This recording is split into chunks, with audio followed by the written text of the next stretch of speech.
Greetings and welcome back to the Galley of the Sun.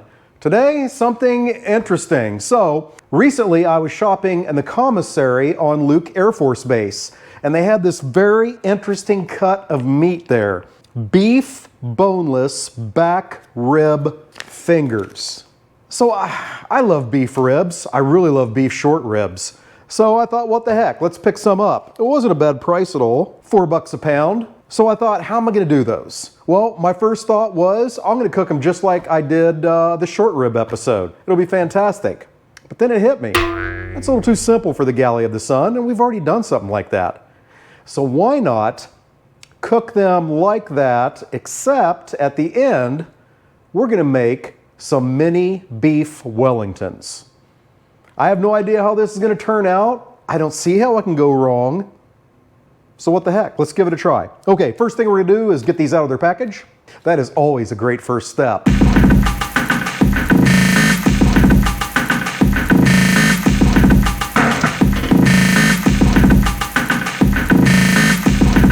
Now, steps. All of the ingredients, the amounts, and the directions are down below in the description. At least they will be once I write them. This is one of those times I'm just sort of winging it, and I'll go back and write the recipe later.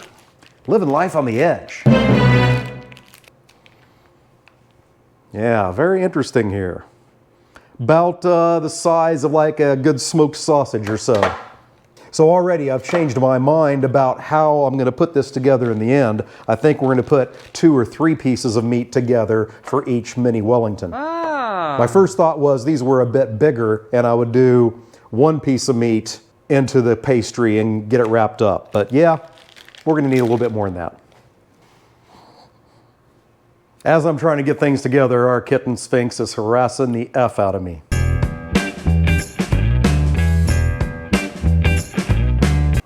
Alrighty, another change. So with the short ribs, if you saw that episode, what I did at this point was I salted everything and then I waited until you couldn't see the crystals anymore, turned them over, did the same thing. Then I applied the rub. As thin as these are, I'm a little worried that that'll make them too salty. So I'm gonna go just straight for the rub. Today we're gonna go with some Cattleman's Grill California Tri-Tip. Can't go wrong with that. As I'm doing this, my Yoder YS640 pellet grill is preheating to 225 degrees. Now most of these look too thin also to get a probe into and get an accurate temperature. So gonna be doing a lot of checking. So my initial plan is we're gonna get these on the grill, as many as we can get on the top shelf there, making sure that we get some spacing in between them so the smoke flavor can hit it from all directions. And then I'm gonna check them I'm going to check them 45 minutes in, see where we are, and then figure out what the frequency is going to be after that. I'll let you know how long this took at the end. But basically, I want to finish these at around, I want them to be 203 degrees internal at the end. And my plan is around 180, 190 to take them all and wrap them in butcher paper. So we'll see. All right, both sides are all seasoned. Now on to the smoke.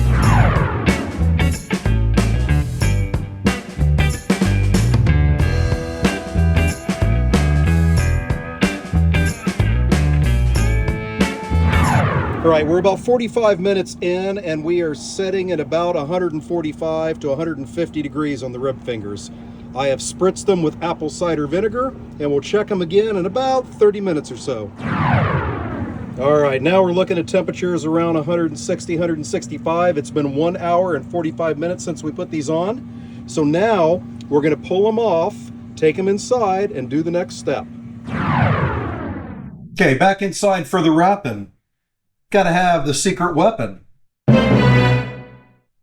Wagyu beef tallow. You can get this stuff from Amazon. It is absolutely amazing and it's worth it. About last time I think I paid 35, 36 bucks for this container and we've had it for several months.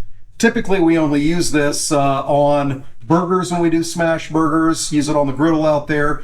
We use it just like this whenever we do short ribs or brisket. But this stuff is absolute liquid gold. So, getting, I don't know, maybe that's a 1/4 cup there. Get that down and spread it around where our beef is going to lie.